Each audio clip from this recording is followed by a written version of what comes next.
Hello, and welcome to the Passion Driven Pioneers interview series. I'm your host, John Channon, and today I'm joined by Chris Morbitzer, who is the president of NorthBuilt Software. Chris, thank you so much for joining us today. Thank you so much for having me, John. I'm looking forward to this conversation. Yeah, would you like to just start us off with a brief background as to who you are, what you do, and then the business that you're in? Absolutely, yeah. My name is Chris Morbitzer, and my business is NorthBuilt Software Development. We are the most dependable and trustworthy builders of quality software. We serve specifically mid-market businesses in the Midwest. We do that by um, building and supporting the software that they have, in addition to building new software that can help them achieve their business objectives. Usually, our clients are in manufacturing and industrial services. We also own and operate a small portfolio of products that we have built ourselves that serve specialty needs that we've identified in the market and we've been able to pursue on our own. Oh, that's cool. That's interesting. So, talk about what inspired you to start your own business, or was there an initial spark that kind of led you to start this business? Well, in a way, it was in my blood, I'd say. My greatest role model for entrepreneurship is my grandfather, Hmm. Jim Morbitzer. He founded a gas line repair company, the first one in the city I grew up in. And he was truly an innovator. I mean, not only the first company of its kind of defining a new space in a place where a different kind of trade had usually done that work. But also, even after the business was established, he originated the gas line warranty for real estate. So just as a class, that product as a class was his invention, and it was such a privilege to be uh, in the business, kind of be able to observe how it ran, how it operated, and to have that as a part of my growing up. And both of my parents as well were entrepreneurial spirits. They always had some kind of side gig going on. They were always trying something new. They were figure it outers, and I feel like I just picked that up from them. I mean, really, it wasn't as much inherent as it was something that was passed down to me in my growing up. It was really fortunate. That's cool. So, always had this in your blood, and it sounds like it's a generational thing. Yeah, Um, yeah, absolutely. tell us a little bit about, when people come to North Build, right? What are some of the problems that they're trying to solve, or what are some of the solutions that they're seeking for their businesses? Yeah. So for those coming to Northbuilt, typically they have a software that was built for them perhaps 20 or 30 years ago. And it's powering their entire business operation and everything that from sales to operations, all of it is running on this homegrown platform that was built typically by their IT staff, their in-house IT staff, over a decade ago, and it's still running, and that's great. The promise of software is that code doesn't rust. And so when they're coming to us, usually it's because they have their in-house staff that had built that and been maintaining that for many, many years. Usually by now they've retired or they've moved on to other opportunities. And they have trouble finding anyone to come in to be able to help support what they've built. It's usually not the flashiest software.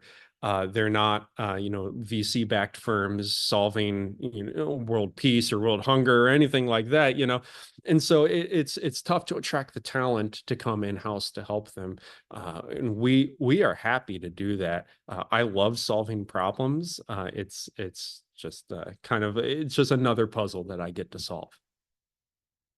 So going back to when you first started this business up, right? And you've been able to observe a few other entrepreneurs from the family side.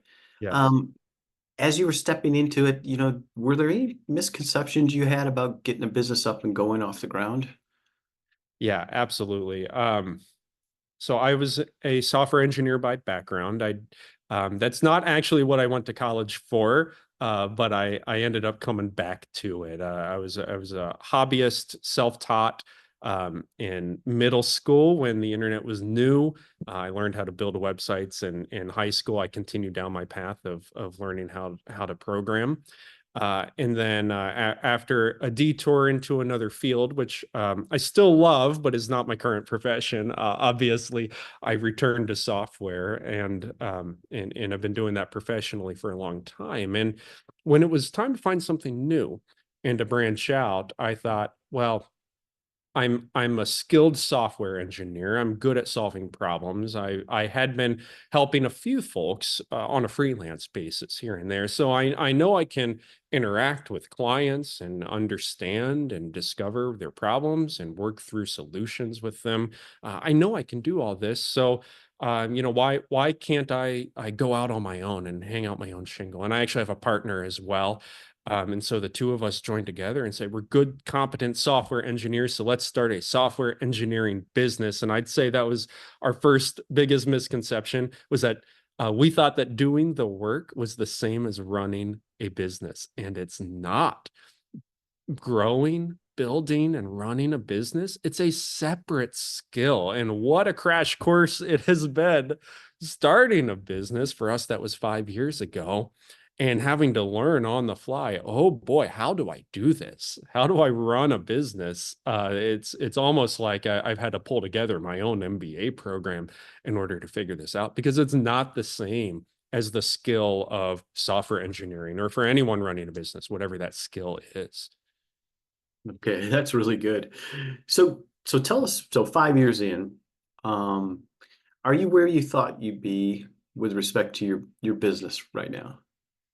Oh, it's been bumpier than I would have expected. Hmm. There are a lot of reasons for that. We started a month before COVID hit. So that was the first big bump. And it didn't affect negatively impact software as much as it did, other industries. And certainly I think once folks started to find their new rhythm and find a little new footing during COVID, software actually really took off. And so there was some positive side effects from that as well for us. But uh, I thought, hey, wouldn't it be easy to get to $1 million in revenue per year? And I, took a piece of paper and I charted out a path, and I had little doodles and squiggles, and so this should be easy, just some hand math here, the X clients at X dollars, and boom, 1 million. That's easy, right? And I talked to my partner and we said, yeah, let's do this in a year. And it's a little aggressive, but I think we can do this in a year. Uh, it took us 4 years to get there. And it was a roller coaster the whole way.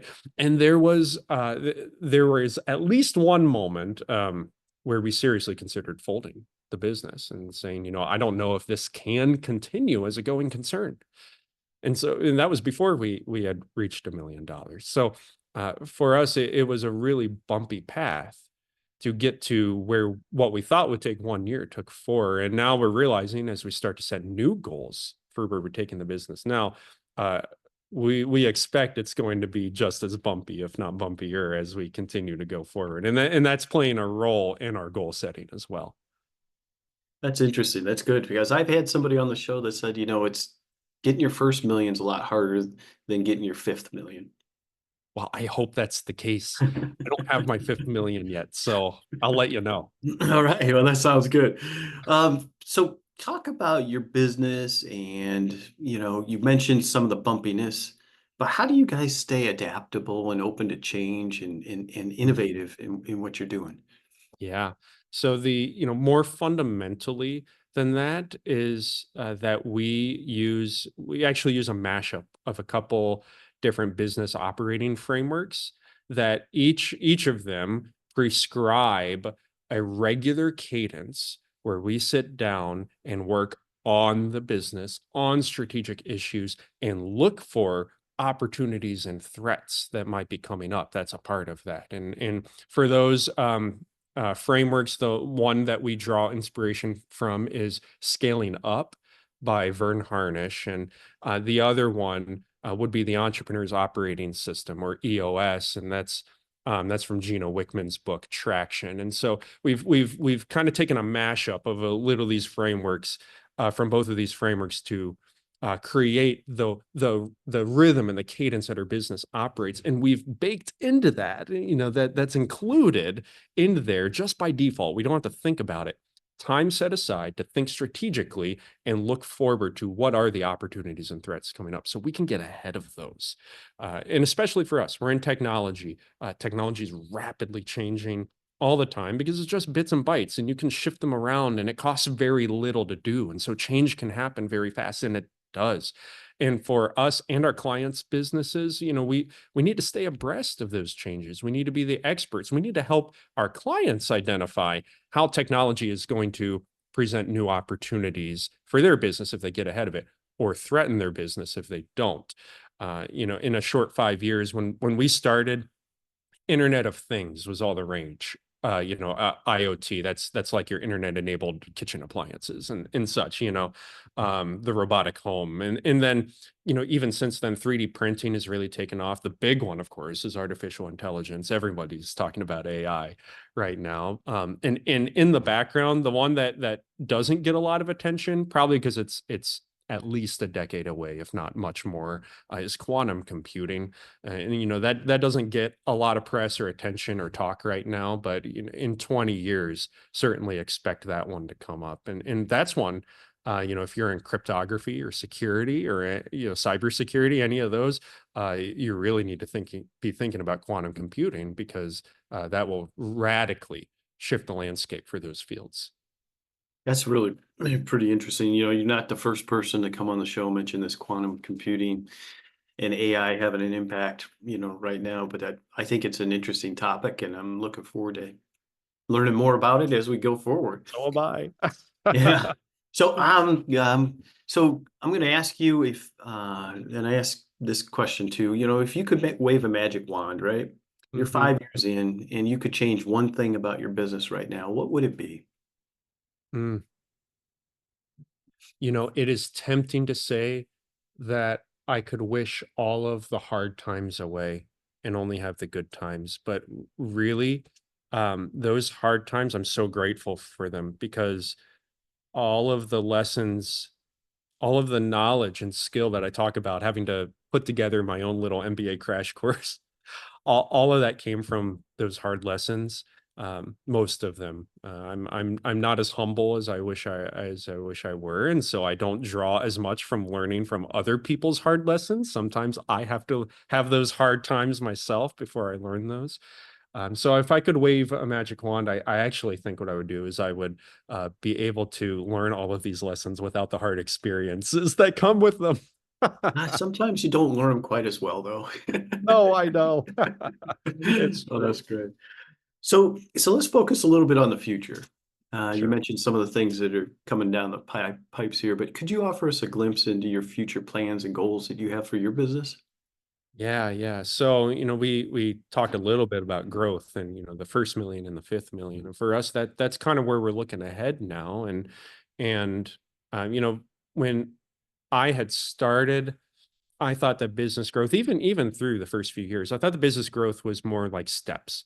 Okay, so we're going to reach this platform, and then we'll reach this platform, then we'll reach this platform, and each one builds off the other. I step up here, and then I can step up here, and then I can step up there. And what I'm discovering, this is relatively recent, so it's not even something I can look back and see. I'm almost looking forward to see this, that it's feeling more like paths through woods, right? If you're up north in Minnesota, like we are, right, and you go up north and you're hiking through, relatively untraveled territory. There's a path, a fundamental way that we have structured our organization. That's one path. We've structured it this certain way. And that path goes a certain distance. Call it $1 million in revenue, right? And then the brush starts to get thick, and it's slower going. And you realize, like, you know, our organization is structured this way. We're on this path, and we've reached a certain scale, and it's harder to keep going. Like, it's getting darker, and there's poison ivy and mosquitoes, and I'm like, I don't even know if I want to keep walking down this path. And at some point the path just ends. Like, you've maxed out. Like, this isn't going any further. And I realize um, that in order to this is you had a guest on recently, Chris Maxon, who also referenced Dan Sullivan's book, 10x is easier than 2x. That if you want to keep growing, you need to fundamentally alter the structure of your organization to be able to support that new growth. And it's not a matter of tacking on something here or there or just going up the next step. You actually got to back up on that path a little bit and get on the other path. And usually there isn't a direct link between those two paths. You've got to like cut some brush. It's really hard work. But once you're on that second path, that path goes a lot farther. And so for us, we're in the middle of cutting our way into that next path. Into whatever territory that has for us next, and we've charted a little bit of what that looks like, and we actually know that that second path also has an end, and we've actually defined where that end is, and we realize that the new structure we're building into will only grow so far also. So then what's next after that? And so for us, that's kind of our exciting journey right now, is understanding that we need to fundamentally restructure the way we do something so that our business is a little more sustainable, a little more self-operating than it has been in the past, so that it can scale to a greater level, so we can serve others, so we can serve more clients with to a greater degree of quality and fidelity than we have been before. Yeah, we call those founders traps. Kind of that Yes. spot where you kind of got your business about as far as you could with the existing processes, systems, people, right? And you need Right. to now redefine it so that you can now get on another path. But Hmm. you're going to experience another founder's trap at some point, and then another one, right? Right. Right. You got to keep Exactly. evolving. Business is constant evolution. Exactly. Exactly. So, knowing that this show, right, is targeted towards people who are going to be in their first few years worth of business, or maybe just even thinking about starting up a business, do you have any final thoughts or words of advice you'd like to share with our audience today? Yeah, I alluded, or I didn't allude. I explicitly said there were some lessons from hard times, some hard lessons, and one of those, the biggest one that I carry with me today, is to know, for me, to know my values and to maintain them with absolute fidelity, with absolute faithfulness. The biggest problems that I have created for myself, the biggest mismanagement decisions that I've made, are when I ignored yellow flags, red flags along the way, that somebody or some decision was not a values fit for me. We do not see the world in the same or similar ways. We do not believe the same things about the world, about the way business or life works, about how relationships work, and it's not right or wrong, but it was different. And then when it and all I could see then was the promise of dollar signs or progress or success, whatever it is that I was choosing to see instead of these value misalignments, and it always ended in failure, and usually terrible failure at great cost to me. Um, I mentioned we've recently reached $1 million in revenue. I've probably made $1 million of mistakes um, Mhm. getting there, and which is a little painful to say, because I would love some more commas in my bank account, and I don't have any commas in my bank account. But when I think about those biggest mistakes that I've made, it has been those values misalignments. So shared values and then Shared using values those and to create maintaining. alignment in your organization. Absolutely, absolutely. And take care of yourself. That's for me. That's me telling me that. Take care of myself. Your Take care. family is so important. Your work will never love you back. That's something I have to remind myself of all the time. If I'm tempted to put in extra hours, late hours, cut on sleep, cut on meal times, cut on family time, whatever it is, my children are only going to be the ages that they're at for so long. Me and my wife, we've only got this lifetime to live. But this business, I hope it's here for a long time, but realistically, on average, it's maybe a decade, maybe a few decades, but probably not the rest of my life. And no matter what, no matter how long it's here, it's not loving me back. Those are wise insights. So, Chris, thank you so much for your time today. John, it's been a pleasure. Thank you so much. It was great, meeting you, hearing about your entrepreneurial genetics and your business and learning a lot more. So I really appreciate you taking the time. You're And welcome. for everyone watching, I look forward to seeing you in the next episode.